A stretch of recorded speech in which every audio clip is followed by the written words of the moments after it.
قوم کی سب سے بڑی پرابلم یہ ہے کہ اللہ تعالیٰ نے اس کھوپڑی کے اندر ایک دماغ دیا ہے جس کو یہ قوم بالکل استعمال نہیں کرتی۔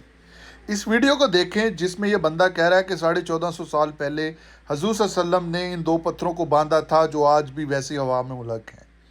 نیچے جناب 26,500 بندے نے اس ویڈیو کو شیئر کر دیا بغیر سوچے سمجھے۔ 8,500 بندے نے سبحان اللہ ماشاءاللہ الحمدللہ لکھ دیا۔ وہ عقل کے اندھو، 1450 سال پہلے حضور صلی اللہ علیہ وسلم پاکستان میں آئے تھے ان 2 پتھروں کو باندھنے کے لیے، جبکہ پیچھے آپ کو پاکستان کا جھنڈا لہراتا ہوا صاف نظر آ رہا ہے۔ اتنی عقل سے فارغ قوم ہے یہ کہ ذرا سا دماغ استعمال نہیں کرتے، اور وہ بھی مذہبی معاملات میں جو کہ بڑے سینسٹیو ہوتی ہیں۔ سبحان اللہ ماشاءاللہ الحمدللہ، اور اس ویڈیو کو شیئر بھی کیے جا رہے ہیں بلا کسی خوف و خطر کے۔ یہ پتھر حضرت محمد نے 1400 سال پہلے باندھے تھے، آج بھی